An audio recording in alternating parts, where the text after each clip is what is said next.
Hello everyone, welcome to Abhipedia powered by Abhimanyu IAS. चलिए पहले audio video check कर लेते हैं, फिर स्टार्ट करते हैं, ठीक है।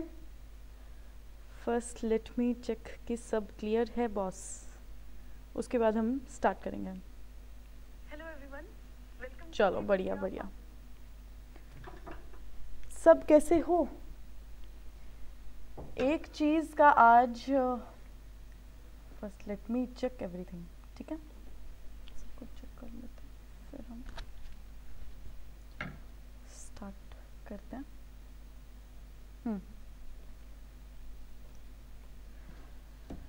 आज से मेजर एक्ट्स स्टार्ट हो रहे हैं। अब मेजर एक्ट्स, आपने अगर सिलेबस की वीडियो देखी होगी तो उसमें आपको पता होगा कि डिफ्रेंशिएट किया गया है। किसको डिफ्रेंशिएट किया गया है? सिलेबस को आपका पूरा का पूरा डिफ्रेंशिएट किया गया है। अब उसमें अब से आज से क्या स्टार्ट हो गया है? आज से हमारे मेजर एक्ट स्टार्ट हो गए हैं, ठीक है। तो सीपीसी क्या है? सीपीसी के एमसीक्यूज आज हम करने वाले हैं। तो एक बात मुझे लगता है, मतलब मैं क्लियर करना चाहती हूँ। Hello Sam, good afternoon, how are you? कैसे हो आप? सब बढ़िया? प्री वगैरह कैसा गया? सब बढ़िया गया, ठीक है। अब तो प्री हो गया, अब तो मेंस की तैयारियां करनी है। तो सीपीसी एक तो मैं सीरियसली मुझे ऐसा लगता होगा कि we all are graduates here, right. तो फिर सीपीसी का तो हमको पता ही है कि क्या होता है। जब हम बचपन में फर्स्ट ईयर को बचपन ही काउंट करूँगी।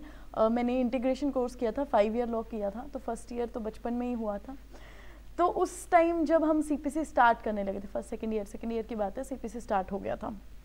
सीपीसी जब हम स्टार्ट करने लगे थे ना, तो बहुत ज़्यादा क्वेश्चंस आते थे कि ये कोड है, ये क्या है, सीपीसी, सीआरपीसी, ये सब चीज़ें क्या है। पहले तो हम एक्ट पढ़ रहे हैं, अब ये कोड कहाँ से आ गया, और इसके सेक्शंस भाई, और उसमें ऑर्डर्स, सेक्शन में क्या डिफरेंस है, ऑर्डर्स में क्या डिफरेंस है। इन्हीं सब बातों में ना बहुत ज़्यादा कंफ्यूज रहते थे उस टाइम।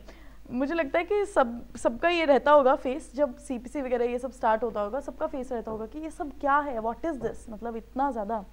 सैम कह रहे हैं नो मैम, मैं एग्ज़ाम नहीं दिया, नेक्स्ट ईयर दूंगा। अभी मैम AIB एग्ज़ाम के लिए प्रिपेयर कर रहा हूँ। ओके, AIB के लिए, चलिए बढ़िया, आप उसके लिए प्रिपेयर कर रहे हो, अच्छे से करें, ठीक है। अब देखिए, तो आज इन चीज़ों का ना जो कन्फ्यूजन है, ये बेसिक सी कन्फ्यूजन, ये भी क्लियर ही कर लेते हैं, ठीक है। पर वैसे मुझे इतना तो मैं कंसर्न रखती हूँ आप लोगों से, इतना तो मुझे पता होगा कि सीपीसी तो पता होगा भैया। सीपीसी को सीपीसी अगर नहीं पता होगा क्या करेंगे, लॉ में हम क्या करेंगे फिर, ठीक है। तो सिविल प्रोसीजर कोड, ये थोड़ा सा यहाँ पर बहुत ज़्यादा स्पेस आ गया है, इसको हम यहाँ पर ही लिख देते हैं। वेट अ सेकेंड, वेट, थोड़ा सा ज़्यादा इसको लिख देते हैं। सिविल, इसको काट दीजिए, यहाँ से स्टार्ट करिए। सिविल प्रोसीजर कोड क्या है? सिविल से आप क्या समझते हो? पहले मुझे ये बताओ, सिविल से आप क्या समझते हो? देखिए, सिविल क्या है, सिविल टर्म क्या है? सिविल, हम एक नॉर्मल इंसान, एक आम जनता जो होती है ना, एक आम इंसान को हम एक सिविल पर्सन कह देते हैं। उसके बिहेवियर से हम देखते हैं कि ये सिविल पर्सन है या नहीं है। हम कहते हैं ना civilised, uncivilised manner, civilised manner, ठीक है। तो ये ही चीज़ें हमारी सिविल होती हैं कि जो नॉर्मल इंसान है, एक आम आदमी, ठीक है। अब ये भी बताइए, अब एक आम आदमी के कोर्ट का प्रोसीजर इन्होंने बताया है कि जब एक आम आदमी कोर्ट में जाएगा तो क्या प्रोसीजर रहेगा, वो सीपीसी में बताया। अब पहले ये भी जान लेते हैं कि जब एक आम आदमी कोर्ट में जाएगा तो उसके क्या ही झगड़े होंगे, क्या ही झगड़े होंगे। एक नॉर्मल आप और मैं इंसान, हम किसी का मर्डर करने के बारे में सोच सकते हैं क्या? थेफ्ट करने के बारे में सोच सकते हैं क्या? नहीं, ये सब हम नहीं सोच सकते। हमारे झगड़े क्या हो सकते हैं? हम लोगों के झगड़े हो सकते हैं कि प्रॉपर्टी में कुछ पंगा हो गया, वो हमारे झगड़े हो सकते हैं। सर्विसेज मैटर्स, रेंट मैटर्स, बाकी हमारे सबसे ज़्यादा जो मैटर्स हो सकते हैं एक आम जनता के लिए, वो होते हैं मैरिज से रिलेटेड, ठीक है, फैमिली मैटर्स जो होते हैं। मैरिज वाले मैटर, डाइवोर्स वगैरह, ये सारे के सारे झगड़े होते हैं, ठीक है। तो किसी ना किसी वजह से क्या होता है, हर इंसान को कभी ना कभी कोर्ट जाना पड़ ही जाता है। आई होप आपको जाना ना पड़े, आई विश कि आपको जाना ना पड़े, ठीक है, लेकिन कहीं ना कहीं किसी ना किसी रीजन की वजह से कोर्ट तो जाना पड़ता है, ठीक है। और अगर झगड़े हो गए हैं सिविल झगड़े तो सीपीसी के अंडर से जाएंगे। आपको सिविल झगड़े बता दिए कि ऐसे वाले होंगे, प्रॉपर्टी, मैरिज, ये वाले झगड़े, क्राइम वाले झगड़े नहीं, वो हम सीआरपीसी में पढ़ेंगे। जिसका क्रिमिनल माइंड है, उसका नाम ही क्या है, क्रिमिनल प्रोसीजर कोड, जिसका माइंड ही क्या है, क्रिमिनल है, उसके लिए प्रोसीजर कैसा है। यहाँ पे सिविल के लिए प्रोसीजर कैसा है, ठीक है, सिविल लोगों के लिए, उनके जो आपसी झगड़े हैं उसमें ये बात कर देता है। अब सीपीसी में हमारे क्या, हम दो चीजें देखते हैं, हम क्या देखते हैं, दो चीजें देखते हैं। एक तो हम सेक्शंस देखते हैं यहाँ पर, है ना, और एक हम यहाँ पर ऑर्डर्स देखते हैं। दो चीजें देखते हैं, सेक्शंस देखते हैं, ऑर्डर्स देखते हैं। अब ये क्या चीज हुई, सेक्शंस अलग क्यों करे हैं और ऑर्डर्स अलग क्यों करे हैं। सेक्शंस हमारे सीपीसी का एक सब्सटेंशियल पार्ट है। कौन सा पार्ट है, एक सब्सटेंशियल पार्ट है सर, ठीक है, सब्सटेंशियल पार्ट है हमारे सीपीसी का। और ऑर्डर्स हमारा प्रोसीजरल पार्ट है, ऑर्डर्स हमारा प्रोसीजरल पार्ट है।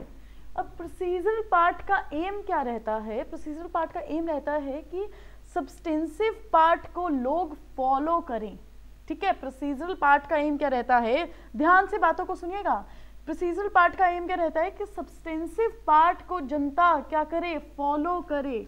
ये होता है सब्सटेंसिव प्रोसीजरल का जो नेचर होता है, हमारा सीपीसी उसी नेचर का है। सब्सटेंसिव पार्ट भी है इसमें सेक्शंस में, और जो प्रोसीजरल पार्ट है वो तो हमारे सारे के सारे ऑर्डर्स में डिफाइन किया गया। प्लेंटिफ, डिफेंडेंट, कहाँ झगड़ा हुआ, आप जाना चाहते हैं कोर्ट में, आप कौन हो गए, प्लेंटिफ हो गए, आप जिसके खिलाफ जाना चाहते हैं वो कौन हो गए, डिफेंडेंट। नाम से ही सुनिए ना, देखिए प्लेंटिफ में हमें प्लेंट लेकर जानी पड़ती है, ठीक है, प्लेंट लेकर जानी पड़ती है। अब प्लेंट जब लेकर गए हो तो दूसरा पर्सन जिसपे आप मुकदमा जाहिर कर रहे हो वो तो क्या करेगा, वो तो अपने को डिफेंड करेगा, अपने को बचाएगा, तो वो कौन हो गया, वो डिफेंडेंट हो गया। अब उसके बाद की सारी कहानी फिर स्टार्ट हो जाती है, ठीक है। तो यही सब बातें हमारे सीपीसी में होती है, बहुत बेसिक सी चीजें, ठीक है। तो अब आई होप इतना सा हमने जो कर लिया ये ब्रीफ सा, इसके बाद अब एमसीक्यूज पे चला जाए आई थिंक, ठीक है। इतना ब्रीफ तो बेसिक है बहुत ज्यादा सीपीसी का, तो ये तो पता ही होना चाहिए। नाउ चलो अब तो आ जाओ, अब एमसीक्यूज पे आ जाओ जल्दी से, मुझे इसके आंसर्स, सीपीसी के आंसर्स मुझे जल्दी से चाहिए, ठीक है। आई वाज नॉट एक्सपेक्टिंग कि बैंकिंग रिलेटेड जो एक्ट्स थे उसमें से आप अच्छे से आप आंसर करें, वो नहीं मैं एक्सपेक्ट कर रही थी, बट इनके सीपीसी, सीआरपीसी, कॉन्स्टी, ये सब के तो आई एक्सपेक्ट कि आप धड़ल्ले से बिल्कुल ऐसे आंसर्स करेंगे मुझे, ठीक है। फर्स्ट क्वेश्चन देख लेते हैं, what is first question, the CPC came into force. Enforcement बताइए मुझे कि सीपीसी की इन्फोर्समेंट कब हुई है। फर्स्ट ऑप्शन कह रहा है 1 जनवरी 1909, बी ऑप्शन कह रहा है 1 मार्च 1909, सी कह रहा है 1 अप्रैल 1909 और डी कह रहा है 1 सितंबर 1909। चलिए जल्दी से मुझे इसका आंसर कीजिए, इसका आंसर क्या बनेगा। एक आंसर तो हमारे पास आ गया है, रुचियोदय, हेलो रुचियोदय, कैसे हो आप। इनका हमारे पास आंसर आ गया है, दैट इज 1 जनवरी 1909। तो आप और कोई आंसर करना चाहता है हमारे पास बच्चे जो हैं, बताइए। आज कम लोग आए हैं, सीपीसी के एमसीक्यूज नहीं करने क्या, आज कम लोग आए। अपने फ्रेंड्स के साथ आप शेयर कर दीजिए, साथ में देखो, ठीक है, साथ में आप लेक्चर्स देखिए, आप साथ में एमसीक्यू सॉल्व कीजिए, मजा भी आएगा। तेरे कितने ठीक हुए, तेरे कितने ठीक हुए, कितनी तैयारी हमारी है, ये सारा इंट्रोस्पेक्ट करना है, ठीक है। पीडीएफ डाउनलोड करो रजिस्टर पे जाके आपको। हाँ जी, एक और चीज आपके लिए, आपको डिस्क्रिप्शन बॉक्स में ना फ्री टेस्ट का लिंक मिलेगा, गाइज प्लीज गो और उसको पक्का दो, ठीक है। डिस्क्रिप्शन बॉक्स में आपको फ्री लिंक मिलेगा, फ्री टेस्ट का लिंक मिलेगा, उसको देना। और वो मेंस के लिए टेस्ट हमने बनाया है, हुआ है, तो आप उसको दीजिए और अपना रैंक भी देखिए, अपने स्कोर कार्ड पूरा देखिए कि कितने मैंने क्वेश्चंस किए, कितने नहीं किए। That is very important for you, free है, प्लीज गाइज जाके देखिएगा, ठीक है। तो इसका आंसर अभी हमारे पास रुचियोदय का ही आया है और उन्होंने हमें फर्स्ट ऑप्शन जो बोली है कि फर्स्ट ऑप्शन क्या है हमारी करेक्ट ऑप्शन है, दैट इज 1 जनवरी 1909। तो कॉन्ग्रेचुलेशन रुचियोदय, बिल्कुल आप सही कह रहे हो। इसका आंसर जो बनता है 1 जनवरी 1909 ही इसका आंसर बनता है। ठीक है, फर्स्ट क्वेश्चन अपना हो गया। अनुषा आ गई हैं हमारे साथ। हेलो अनुषा, कैसे हो आप? Good afternoon. सब बढ़िया, सब मजे से? आ जाए करो 2 बजे, 2 बजे हमारा लाइव था, 2 बजे आ जाए करो, फिर आप लेट कर देते हो। ठीक है, अनुषा कह रही है सॉरी लेट हो गया। अरे कोई बात नहीं, ठीक है, 2 बजे का टाइमिंग है, उस टाइम कोई बात नहीं, लेट भी हो गया लेकिन आप टाइम पे आ गए हो। फर्स्ट हमारा क्वेश्चन कंप्लीट होता है। अब सेकंड क्वेश्चन पे चलते हैं। Settlement of disputes outside the court. अब कोर्ट्स भी ऐसा चाहती है ना कि आप अपना जो डिस्प्यूट है वो आउटसाइड ही हैंडल कर लो, सेटल कर लो चीज़ों को। तो जब ऐसी ऑप्शंस हैं तो फिर क्यों कोर्ट्स में जाना? अब वो ऑप्शंस पूछी गई हैं कि जब कोर्ट से बाहर आप अगर सेटल करना चाहते हो तो वो कौन सी जगह है जहां पर आप जा सकते हो। क्या आप आर्बिट्रेशन में जा सकते हो, या फिर आप जुडिशियल स्टेटमेंट इंक्लूडिंग सेटलमेंट किससे करवा सकते हैं, लोक अदालत के पास जा सकते हो, या फिर कॉन्सिलेशन एंड मीडिएशन में जा सकते हो, या फिर ये सारी की सारी ऑप्शन आप ऑप्ट कर सकते हो। किसके लिए? आप अगर आपने डिस्प्यूट्स की सेटलमेंट कहाँ पर करवानी है, आउटसाइड द कोर्ट करवानी है। चलिए मुझे जल्दी से इसका आंसर दी। रुचियोदय का हमारे पास आंसर आ गया है डी ऑप्शन। ही सिंह कि डी ऑप्शन जो है वो इसका करेक्ट होगा। लाइक कर रहे हो क्या आप? मुझे लाइक बताओ, लाइक कर रहे हो कि नहीं कर रहे हो? लाइव होते हो तो लाइक कर दीजिए, और जो बाद में लोग देखते हैं, जो बाद में बच्चे देखते हैं, आप लोग भी लाइक कर दीजिए। ठीक है, तो हमारे पास 2 आंसर्स आ गए हैं। अनुषा का आंसर आ गया है और रुचियोदय का आंसर आ गया है। डी ऑप्शन कह रहे हैं, तो बेटा आप लोगों का बिल्कुल डी ऑप्शन जो है वो करेक्ट ऑप्शन है। ठीक है, ये जो सारे के सारे मेजर्स दिए गए हैं ये क्या हैं? ये हमारे आउटसाइड द कोर्ट अगर सेटलमेंट करनी होती है तो आप इन सब में ऑप्ट कर सकते हैं। चलिए नेक्स्ट क्वेश्चन क्या पूछ रहा है? Which of the following deals with the statement and production of evidence? Statement and production of evidence, इनमें से कौन सा ऑर्डर है जो statement and production of evidence के बारे में बात करता है? हमारे पास ऑप्शंस हैं order 12 rule 5, second option is order 14 rule 5, C option is order 18 rule 2 and D option is order 11 rule 7।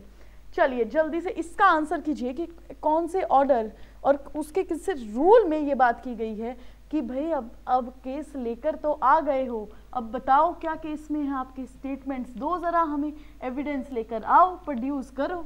ठीक है, ए पर्सन ने अगर बी पर्सन पे क्या कर दिया है, मुकदमा डाल दिया है कि ये मेरी प्रॉपर्टी पर कब्जा करके बैठा हुआ है, तो अब लाइए, अब आप एविडेंस लाइए, फिर हमारा बी भी लाएगा एविडेंस। ठीक है, हमें बताइए, प्रूव करिए कि जो आप कह रहे हो वो बिल्कुल ठीक कह रहे हो। तो ये जो बात की गई है कहाँ पर की गई है, किस ऑर्डर में की गई है? चलिए जल्दी से मुझे इसका आंसर बताइए क्या होगा। चलिए बताइए। रुचियोदय का आंसर आ गया है, दैट इज सी ऑप्शन हमारे पास कह रहे हैं कि सी ऑप्शन इसका करेक्ट होगा, दैट इज ऑर्डर 18 रूल 2 कह रहे हैं। चलिए और मुझे आंसर कीजिए, और कोई भी आंसर करना चाहता है अगर इस क्वेश्चन का। सीपीसी है, सीपीसी तो देखिए कब से हम पढ़ रहे हैं सीपीसी, तो लॉ की बातें याद आ जाती है, जब कॉलेज टाइम में याद आ जाता है सीपीसी में क्या क्या नहीं पढ़ा था जब सीपीसी स्टार्ट कर रहे थे। बहुत ज़्यादा कन्फ्यूजन होती है जब ग्रेजुएशन कर रहे होते हैं, कितनी कन्फ्यूजन होती थी। ठीक है, और मैं आपको बताऊं मैं तो लॉ मतलब जैसे लॉ में ज़्यादा बच्चे आर्ट्स बैकग्राउंड से ज़्यादा होते हैं, तो मैं तो मेडिकल से थी, मैंने बायो फिजिक्स केमिस्ट्री पढ़ा था प्लस 2 में एकदम से कहते हैं ना कि शिफ्ट हो गया। आप में से कौन से बच्चे ऐसे हैं जो मेडिकल नॉन मेडिकल इनसे आए थे? वैसे बहुत बच्चे होते हैं लॉ में, ज़्यादातर जो साइंस स्ट्रीम है उससे भी बहुत ज़्यादा बच्चे आते हैं। अनुषा कह रही है 18 रूल 2, तो इसका आंसर क्या कह रही है? 18 रूल 2 सी ऑप्शन हमारे पास कह रहे हैं। तो बिल्कुल रुचियोदय और अनुषा आपका बिल्कुल आंसर ठीक है, दैट इज 18 रूल 2 हमारा क्या बात करता है कि स्टेटमेंट लेकर आओ, अब एविडेंस भी लेकर आओ। ठीक है, प्रोड्यूस करो, बात तो बता दी, ठीक है, अब तो लेकर आओ, अब प्रूव करो चीजों को, अब एविडेंस लेकर आइए। चलिए नेक्स्ट क्वेश्चन जो है वो क्या कहता है? नेक्स्ट क्वेश्चन कहता है कि decree holder is, who is a decree holder? Decree holder का मतलब क्या हो गया? पहले तो यही कंफ्यूजन बहुत ज्यादा रहता था कि डिक्री ही क्या होती है। डिक्री में ही हम जब तक प्रैक्टिस नहीं किया था ना, तब तक डिक्री में ही बहुत ज़्यादा कंफ्यूजन था कि ये डिक्री क्या चीज़ है। जजमेंट देख लिया, ऑर्डर पता चल गया, ऑर्डर और डिक्री में कंफ्यूजन, जजमेंट और डिक्री में कंफ्यूजन। तो ये सारे कंफ्यूजन टाइम के साथ हमें क्लियर होते हैं। प्रैक्टिस जो बच्चे कर रहे होंगे उनको पता होगा कि अब तो उनको प्रॉपर पता हो जाता है। जजमेंट के बाद डिक्री आती है, डिक्री में सारा अमाउंट वगैरह मेंशन किया होता है, पूरा स्पेसिफाई किया होता है, इतना अमाउंट देना पड़ेगा ए पार्टी को बी, अगर जो भी पार्टी डिक्री होल्डर हैं। अब चलिए पहले इसका आंसर दीजिए, फिर मुझसे आंसर निकल जाएगा बातों बातों में। आप मुझे इसका आंसर कीजिए कि decree holder is, first option क्या कहता है, any person in whose favour a decree has been pass, जिसके फेवर में डिक्री पास की गई है। बी ऑप्शन कहता है an order capable of execution has been made, एक ऐसा ऑर्डर जो केपेबल है एग्जीक्यूशन के लिए। सी ऑप्शन कहता है कि दोनों ही ऑप्शन जो है हमारी करेक्ट है, एंड डी कहता है नन ऑफ दीज। चलिए जल्दी से आंसर कीजिए। अनुषा का आंसर आया है सी, एंड अनुषा बता रही है I am commerce BCom ma'am. अच्छा, आपने 3 ईयर लॉ किया होगा, आपने पहले बीकॉम किया होगा, कॉमर्स बैकग्राउंड से होंगे, एंड उसके बाद 3 ईयर लॉ किया होगा। ठीक है, ऐसे कनेक्ट अगर हम आपस में स्टूडेंट्स और टीचर कनेक्ट करें ना तो बहुत अच्छा रहता है। अब वो टाइम गया जब टीचर्स जो थे वो गुस्से होके रहते थे, ये सब नहीं होता है। अब तो कनेक्ट होना होता है स्टूडेंट्स को टीचर्स के साथ। ठीक है, आई होप आप मुझसे कनेक्ट करते होंगे, तभी देखिए आप मेरे साथ आते हैं, जुड़ते हैं, तो मुझे भी बहुत अच्छा लगता है। ठीक है, आशीष का आंसर आया है ए, एंड रुचियोदय का आंसर आया है सी। तो आशीष आपका आंसर यहाँ पर गलत हो गया है। रुचियोदय और अनुषा आपका आंसर बिल्कुल करेक्ट है। सी ऑप्शन जो है इसका बिल्कुल करेक्ट है कि डिक्री होल्डर, अगर हम देखेंगे डिक्री होल्डर जिसके पास डिक्री आई है, ठीक है, जिसके फेवर में डिक्री आई है, वो कौन है, वो है डिक्री होल्डर। ठीक है, जजमेंट डेटर हमारे कौन हो जाते हैं, जिसके अगेंस्ट डिक्री आ जाती है वो हो जाते हैं जजमेंट डेटर, डिक्री होल्डर जिनके फेवर में डिक्री आ जाती है। और जो ऑर्डर एग्जीक्यूट कराने में सक्षम है वो भी हमारा क्या है, एक डिक्री है, डिक्री होल्डर है। ठीक है, तो इसका जो आंसर बनेगा, इसका सी ऑप्शन है जो होगा हमारा करेक्ट ऑप्शन है। चलिए नेक्स्ट क्वेश्चन पे चलें। The court to amend a decree is the court that passed it. Where an appeal is preferred from a decree of a court of first instance, the appellate court may. Simple words में क्या question कह रहा है कि जब appeal जाती है first court से, जब सेकंड कोर्ट मतलब जब एपलेट कोर्ट में अपील जाएगी तो क्या हो सकता है, तो जो हमारा एपलेट कोर्ट है वो क्या कर सकता है, ये क्वेश्चन पूछ रहा है। चलिए क्वेश्चन के ऑप्शंस देख लेते हैं। Dismiss the appeal under order 41 rule 11 clause 1, dismiss कर सकता है अपील और नोटिस भी नहीं देगा, नोटिस नहीं देगा किसको, रिस्पोंडेंट्स को नोटिस भी नहीं देगा और डिसमिस कर देगा अपील को। कंफर्म कर सकता है, रिवर्स कर सकता है और वेरी कर सकता है डिक्री को। जो फर्स्ट इंस्टेंस, जो पिछले नीचे लोअर कोर्ट ने जो डिक्री दी है उसको क्या कर सकता है, उसको कंफर्म कर सकता है, रिवर्स कर सकता है। सी कह रहा है इधर ए और बी, और डी कह रहा है नन ऑफ दीज। चलिए जल्दी से मुझे इसका आंसर बताइए क्या होगा।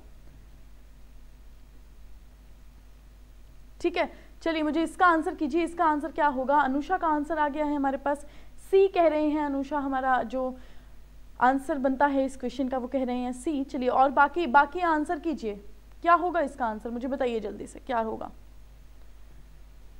चलिए बताइए मुझे क्या होगा इसका आंसर, क्या बनेगा। तो अनुषा आप बिल्कुल ठीक कह रही हैं, इसका आंसर जो बनेगा वो सी बनेगा। दोनों ही चीजें ठीक है। अगर एपलेट कोर्ट डिसमिस भी कर सकती है किसको, अपील को, ठीक है, जो अपील आई है उनके जो ऑर्डर जो डिसमिस कर सकती है अपील को और नोटिस भी नहीं देगी, रिस्पोंडेंट्स लोअर कोर्ट को नोटिस भी नहीं देगी। लेकिन बी ऑप्शन कहता है कि कंफर्म भी कर सकते हैं, रिवर्स भी कर सकती है और वेरी भी कर सकती है। तो दोनों के दोनों ए और बी ऑप्शन जो है हमारे करेक्ट ऑप्शन बन जाते हैं। तो इसीलिए इसका आंसर जो होगा वो इधर ए और बी आंसर हो जाएगा। चलिए, who may be joined as plaintiffs, plaintiffs कौन कौन लोग बन सकते हैं, ये क्वेश्चन में पूछा गया है। और क्या कहता है option, 1 person may be joined in 1 suit as plaintiff, एक सूट में एक ही प्लेंटिफ होगा। और all persons may be joined in 1 suit as a plaintiff, मतलब जो बाकी लोग हैं, all person मतलब जिनके साथ गलत हुआ है वो सारे भी मिलकर क्या कर सकते हैं, प्लेंटिफ बन सकते हैं एक सूट में। या फिर ए और बी या फिर नन ऑफ दीज। चलिए जल्दी से मुझे इसका आंसर बताइए क्या होगा। फर्स्ट ऑप्शन क्या कहता है कि सिर्फ एक ही पर्सन जो है वो प्लेंटिफ बन सकता है, या फिर सारे लोग, बी ऑप्शन कहता है सारे लोग जो चाहते हैं प्लेंटिफ बनना वो बन सकते हैं, ठीक है, उनके साथ अगर गलत हुआ है। सी ऑप्शन कहता है both A and B and none of these, D option कहता है। चलिए जल्दी से इसका आंसर बताइए क्या होगा। चलिए बताइए मुझे इसका आंसर क्या बनेगा। राघव आंसर कर रहे हैं। हेलो राघव, आप कैसे हो? राघव आंसर कर रहे हैं सी ऑप्शन करेक्ट है, और रुचिउदय कह रहे हैं बी ऑप्शन करेक्ट है। अभी वेट कर लें क्या और आंसर आने का? अनुषा कह रही हैं सी ऑप्शन करेक्ट है। ठीक है, राघव और अनुषा आपका आंसर गलत हो गया है। आज रुचिउदय कांग्रेचुलेशन, आपका आंसर बिल्कुल ठीक है। देखिए सी ऑप्शन में, देखिए वही आप ऑप्शंस में कंफ्यूज हुए हो। आपने सी ऑप्शन किया है ना अनुषा और राघव, आप मुझे लगता है आप ऑप्शंस में कंफ्यूज हुए हो। यहाँ पर बोला है ए एंड बी, ए भी हो सकता है और बी भी होगा। क्या एक ही पार्टी सिर्फ प्लेंटिफ बन सकती है? एक ही पर्सन क्या प्लेंटिफ बन सकता है क्या? अगर 2 लोगों ने, अगर 3 लोग 4 लोगों के साथ गलत हुआ है तो क्या वो एक सूट फाइल नहीं कर सकते?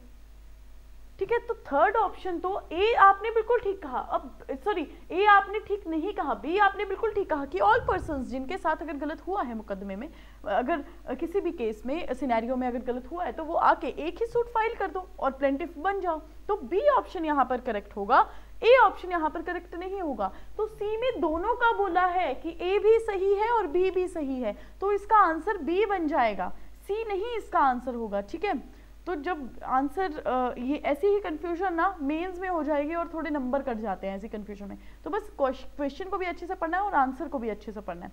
ठीक है, नेक्स्ट क्वेश्चन पे चलते हैं। नेक्स्ट क्वेश्चन क्या कहता है? Bar to further suit is dealt under which of the following in code of civil procedure. CPC के तहत आप आगे केस नहीं कर सकते, आप पर बार लगा दिया गया है। बार टू फर्दर सूट, तो वो किस सेक्शन में दिया गया है? 11 में दिया गया है, 16 में दिया गया है, 13 में दिया गया है, या फिर 12 में दिया गया है? चलिए जल्दी से मुझे इस क्वेश्चन का आंसर कीजिए, इसका आंसर क्या होगा? अनुषा कह रही है ओके मैम। चलिए बताइए मुझे इसका आंसर क्या बनेगा। बार टू फर्दर सूट का किस जगह पे मेंशन किया है, किस प्रोविजन में मेंशन किया गया है, कौन सा सेक्शन है हमारा? 11, 16, 13, 12। चलिए जल्दी से मुझे बताइए।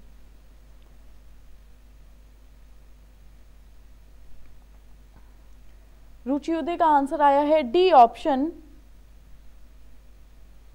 डी ऑप्शन आया है रुचिउदय का आंसर। और कोई आंसर करना चाहते हैं?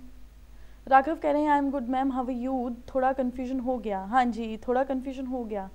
चलिए, और आप अच्छे हैं, चलो good to know.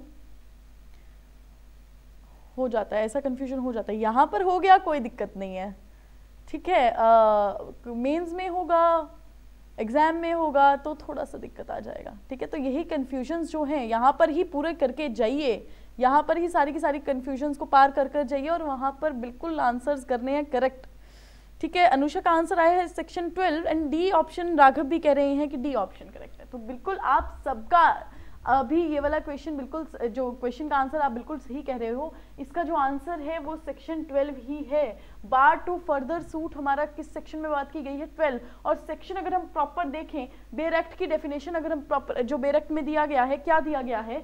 Where a plaintiff is precluded by rules. Now देखिए, प्रीक्लूडेड, इंक्लूड क्या होता है? इंक्लूड करना। प्रीक्लूड बाहर कर दिया, बाहर जाइए आप। ठीक है, टाटा बाय बाय, खत्म।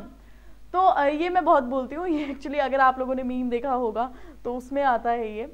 तो where a plaintiff is precluded by rules from instituting a further suit in respect of any particular cause of action. अगर किसी पर्टिकुलर कॉज ऑफ एक्शन के लिए फर्दर सूट में स्टॉपेज लगा दी गई है कि इस कॉज ऑफ एक्शन का जो सूट होगा वो नहीं होगा, तो उस पर्टिकुलर कॉज ऑफ एक्शन से रिलेटेड सूट फाइल आगे नहीं हो सकता। ये हमारा सेक्शन 12 बात करता है। क्या बात करता है सेक्शन 12?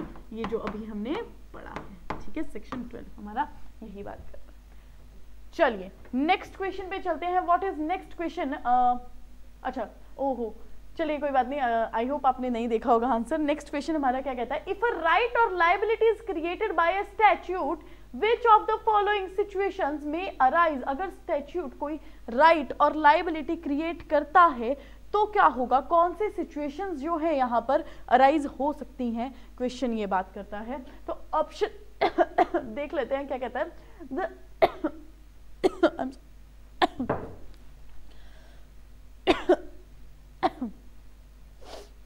हाँ जी, ऑप्शन क्या कहता है, द स्टैट्यूट में create a specific forum for its enforcement, इसकी जो भी राइट्स और लाइबिलिटीज क्रिएट की गई हैं स्टैट्यूट के द्वारा, तो वो क्या करेगा, एक प्रॉपर फॉरम जो है वो क्रिएट करेगा उनकी इन्फोर्समेंट के लिए।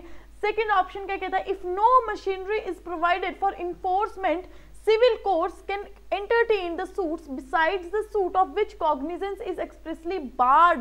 सिविल कोर्ट क्या है, सिविल कोर्ट एंटरटेन कर सकती हैं सूट्स को बिसाइड्स द सूट जिनकी कॉग्निजेंस एक्सप्रेसली बार की गई है, वो हमारा क्या होता है, बी ऑप्शन कह रहा है। Now C option is C option हमारा कहता है बोथ ए एंड बी, और डी ऑप्शन कहता है नन ऑफ दीज। चलिए जल्दी से मुझे इसका आंसर बताइए, क्या होगा इस क्वेश्चन का आंसर। अनुषा कह रही हैं ड्रिंक वाटर मैम। हाँ जी अनुषा, मैं पानी पीने की थोड़ी ज़रूरत है, बिल्कुल। अनुषा का आंसर भी आ गया है, सी ऑप्शन अनुषा कह रहे हैं कि बोथ ए एंड बी इसका आंसर होगा।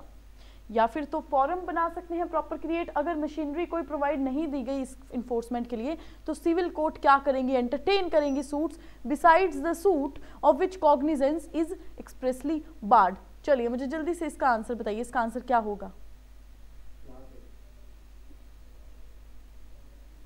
चलिए मुझे बताइए इसका आंसर क्या होगा। अनुषा ने आंसर किया है सी, तो अनुषा आप बिल्कुल करेक्ट कह रही हैं, इसका आंसर सी होगा। बोथ ए एंड बी इस केस में क्या हो जाएंगे, करेक्ट हो जाएंगे। ठीक है, तो इसका आंसर क्या बन जाएगा, सी ऑप्शन जो है वो करेक्ट हो जाएगा। Now next question is what, next question कहता है विच of the following deals with when plaintiff in doubt from whom redress is to be sought। ये प्रोविजन कहाँ दी गई है कि अगर प्लेंटिफ को यही डाउट है कि मुझे किस डिफेंडेंट से क्या करना है, मुकदमा उस पर लगाना है, तो ये वाली बात किस सेक्शन में की, किस ऑर्डर में की गई है, आई एम सॉरी, ये क्वेश्चन पूछता है। क्या आप तो झगड़े का मामला लेकर कोर्ट में जा रहे हो लेकिन आपको ये नहीं पता कि डिफेंडेंट कौन सा डिफेंडेंट किस हद तक लायबल है, तो आप क्या करते हो, आप उन सब डिफेंडेंट्स का नाम लिख सकते हो। ठीक है, फिर क्वेश्चन ये आ जाता है कि कौन सा डिफेंडेंट कितनी हद तक लायबल है, कितनी एक्सटेंड तक लायबल है। ठीक है, तो ये वाली बात जो है किस ऑर्डर में दी गई है, order 1 rule 5, order 1 rule 6, order 1 rule 7 और ऑर्डर 1 रूल 8। हाँ, राघव का आंसर आया है सी ऑप्शन, इसका राघव कह रहे हैं कि सी ऑप्शन जो है वो करेक्ट ऑप्शन है। चलिए और मुझे बताइए, और इसका आंसर और कोई देना चाहता है, क्या होगा इसका आंसर, चलिए मुझे बताइए।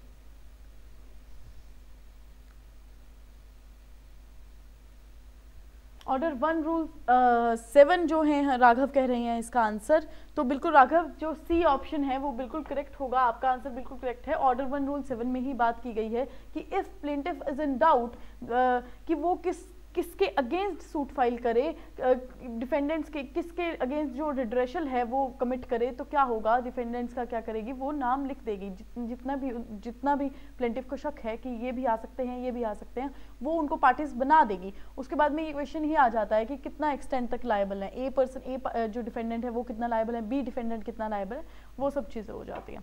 ठीक है, नाउ सॉरी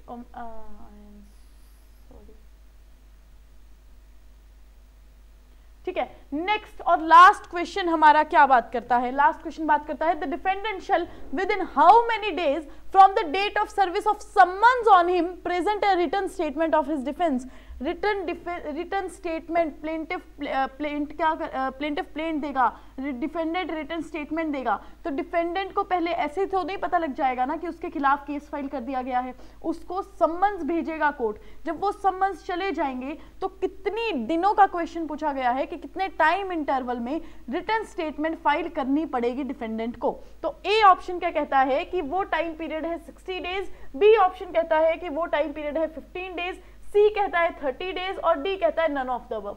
चलिए जल्दी से मुझे इसका आंसर कीजिए क्या होगा, ए बी सी डी, कितने दिनों में क्या फाइल करनी होती है, रिटर्न स्टेटमेंट फाइल करनी होती है डिफेंडेंट को, कब से, जब समन्स जो हैं वो जो सर्विस हो गई है उनकी। चलिए, from the date of service of summons.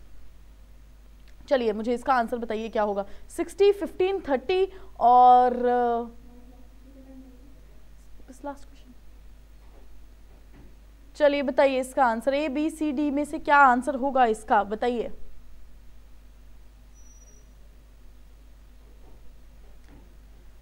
Raghav कह रहे हैं सी ऑप्शन होगा इसका करेक्ट। तो बिल्कुल जो इसका आंसर है वो 30 डेज ही होगा। क्या होगा इसका आंसर, 30 डेज बिल्कुल करेक्ट होगा। ठीक है, इसको एक्सटेंड भी कर दिया गया है। इस अगर बाय चांस 30 डेज में डिफेंडेंट जो है रिटर्न स्टेटमेंट नहीं दे सकते, तो एक्सटेंड कितना पीरियड कर दिया गया है, 90 डेज जो है वो एक्सटेंड हो जाते हैं। ठीक है, बट रीजंस देने पड़ते हैं कि हाँ ये रीजन है, इसलिए हम क्या नहीं कर पाए, रिटर्न स्टेटमेंट फाइल नहीं कर पाए। ठीक है, तो कुल मिला के कितना हो गया, 120 डेज हो गए। तो 120 डेज हो गए। ठीक है, ग्रेस पीरियड्स होते हैं, ग्रेस पीरियड है हमारे ये 90 डेज। ठीक है, तो इसका आंसर क्या बन जाता है, correct answer is C option, 30 days हमारे आंसर बन जाते हैं। अनुषा आप 30 डेज कह रही हैं, बिल्कुल आपका जो आंसर है बिल्कुल करेक्ट ऑप्शन है। ठीक है, तो चलिए आज का सेशन यहीं पे कंप्लीट करते हैं। हमारा सीपीसी जो है, सिविल प्रोसीजर कोड के एमसीक्यू आज हमने कवर कर दिए हैं। सेकंड लेक्चर जो होगा, सेकंड सेशन जो होगा वो भी अभी सीपीसी का होगा। सीपीसी इतना छोटा तो नहीं है ना कि एक ही सेशन में इसके एमसीक्यूज कवर करवा दी जाए। एग्जाम क्लियर करना है, कोई ऐसे ही थोड़ी ना चीज़ें करनी है।